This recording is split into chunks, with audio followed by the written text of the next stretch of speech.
Uh, Welcome to the next session of partnership. We are doing types of partnership now. We'll learn which are the types of. We just learned the types of partners. Now we'll understand the types of partnership.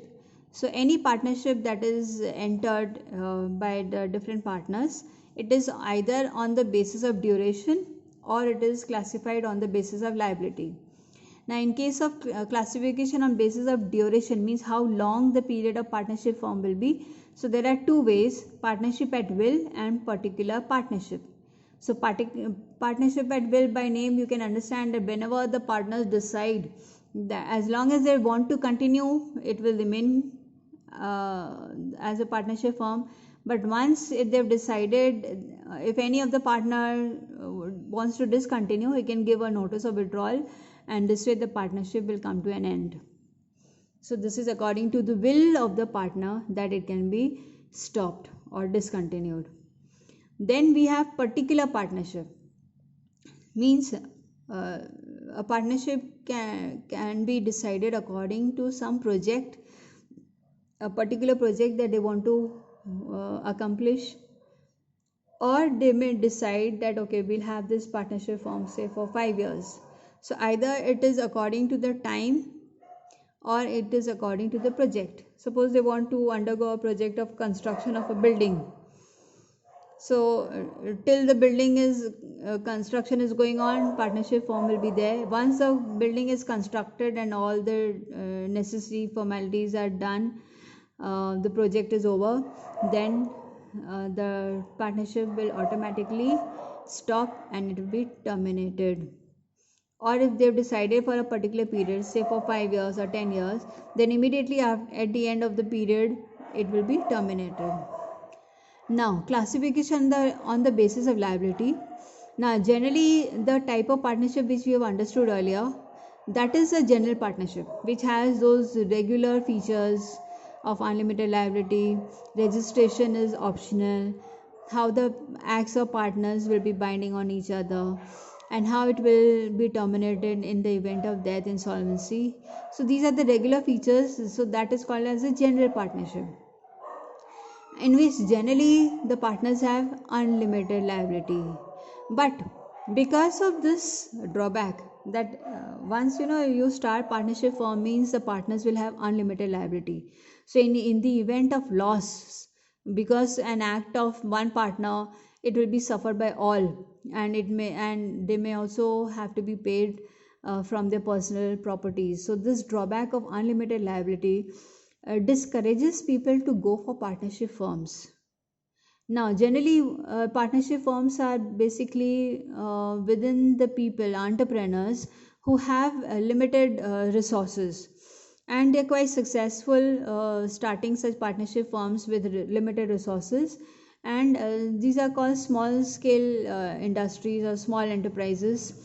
So, to encourage such partnership firms to actually come more into existence, now they have started with the new clause where any partnership can have partners with limited liability, but with the condition that there should be at least one partner who will have unlimited liability.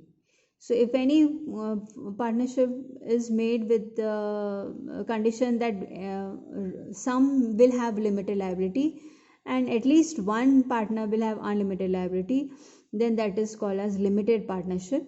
So at least those who have limited liability will enjoy this relaxation, and they will invest. But because they are enjoying limited liability, then they will have to forego some entitlements. Means those people who have limited liability, then they cannot take part in the management, in the affairs of the business. They cannot enjoy the right of management, and the acts they cannot the acts will not bind the firm. If they take any decision, it will not be bound, the other partners will not be bound by that act, and such kind of partnership firms will have to go for registration compulsorily. Okay, so and this was allowed after the introduction. This kind of partnership, limited partnership, was allowed after the introduction of new small enterprise policy in 1991. So this is being allowed from this ever since this act came into existence, this policy in 1991, and this is basically to attract more partnership firms to come, so that all the small scale entrepreneurs can bring their resources and start such partnerships and do business. And so that those who resisted that unlimited liability clause, the unlimited liability clause in partnership, which discouraged them, now they can go for such kind of partnership where some can have limited liability. So this is all with the types of partnership. And one more thing I would like to okay, now after this we will solve some case studies. You will read the case here, and I have given you some questions which you will understand and give the answer. They're very simple. You have to understand your partnership firm where there are some partners, and on the basis of how they conduct, you have to identify which type of partner each one is. Now we are going to deal with one more type of partner called minor partner, which is given to you in your text also with all the necessary features. A minor partner means a partner who's of less than 18 years, and sometimes a person, in case of his, let's say, his son can be allowed as a partner, but he is not more than 18 years, so he's called a minor partner. So he will bring in money. He can invest in the business which is allowed by Partnership Act 1932. He will bring his money, but he will enjoy the profits, but he will not suffer the losses. He will not pay for the losses. So that is one benefit, because he's a minor partner. Because any partner who's minor, less than 18 age, anyway his contract with any person is said to be invalid. It is not considered as legal.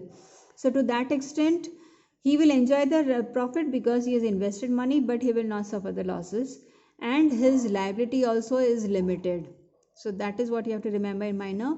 And there are more features given as to what are minor partners, and when they attain 18 years, there are some formalities according to which they become the regular partners, and then the liability will also change from limited to unlimited, and all those other features of any regular partner will come into being once they attain 18 years. But they have to go through a formality, and they have to give a notice that yes, they give a consent, they give a permission to continue as a partner of the firm. Okay, this you can understand when you read the minor partner in your text. And there's another case here where according to the business, you have to find which type of partnership this is. And some exercises are here. You have to write the features, merits and limitations of partnership. Please don't just write the points, explain each point properly. Don't just refer to what I have given in this sheet. You have to read the text and make your sentences proper and explanation proper. And this way you will complete the exercise. So that's all for today's session. Thank you. Complete your work. In case of any doubt, you can get back to me. Thank you.